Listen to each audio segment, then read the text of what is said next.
సాధారణంగా అఘోరాల గురించి వింటుంటాం. శివునిపై అపారమైన భక్తితో ఆ దిగంబరునికి తమ జీవితాన్ని అంకితం చేస్తుంటారు. బంధాలు, బంధుత్వాలను వదిలేసే శివనామస్మరణలో లీనమైపోతుంటారు. కాశీలాంటి శైవ క్షేత్రాల్లో లేదా హిమాలయాల్లో అఘోరాలు ఎక్కువగా కనిపిస్తుంటారు. ఒళ్లంతా విభూదితో, రుద్రాక్ష మాలలతో, జటాజుటాలతో తపస్సులో నిమగ్నమైపోతుంటారు.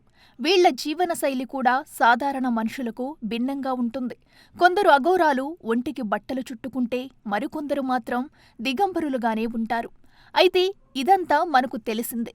కానీ అఘోరాల్లో మగవాళ్లే కాదు, మహిళా అఘోరీలు కూడా ఉంటారన్నది ఇప్పుడు అసలు చర్చ.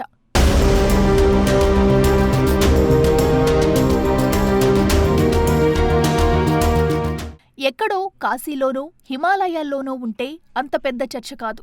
కానీ ఓ మహిళా అఘోరి తెలంగాణలోని ప్రముఖ శైవ క్షేత్రాల్లో హల్చల్ చేస్తుంది.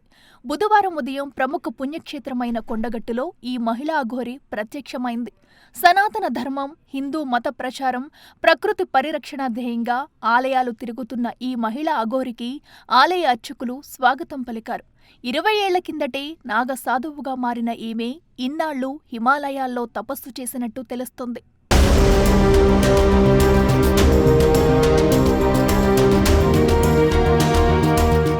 ఓ కారులో వచ్చిన ఆ మహిళా అఘోరిని చూసి అక్కడున్న భక్తులంతా ఒక్కసారిగా ఆశ్చర్యపోయారు. ఇప్పటివరకు మగవారే అఘోరాలుగా ఉండటం చూసిన ప్రజలు అకస్మాత్తుగా మహిళా అఘోరిని చూడటంతో అవాక్కవటం వారి వంతైంది. అయితే ఆ మహిళా అఘోరి దిగంబరురాలిగా రావటం గమనార్హం. ఒళ్లంతా విభూది ధరించి, మెడలో, చేతులకు రుద్రాక్షల మాలలతో, చేతిలో త్రిశూలంతో, ఎలాంటి దుస్తులు ధరించకుండా దిగంబరావతారంలో ఆ అఘోరి కనిపించడంతో అందరూ ఆశ్చర్యపోయారు.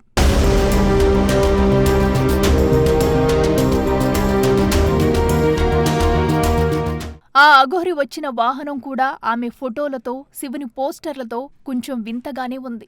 ఒక్కసారిగా ఆ అఘోరిని చూసిన స్థానికులు, భక్తులు ఆమెను వింతగా చూడగా కొందరు ఆమె కదలికలను వీడియో తీశారు.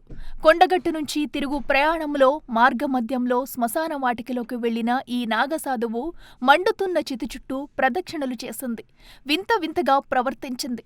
సెప్టెంబర్ 5వ తేదీన ఈ అఘోరీనే సిద్దిపేట జిల్లాలోని కొమరవెల్లి మల్లన్న ఆలయానికి వెళ్లి హల్చల్ చేసింది.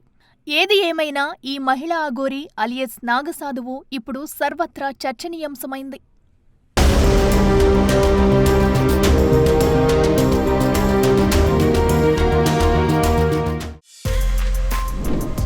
For more videos like this, subscribe Big TV channel.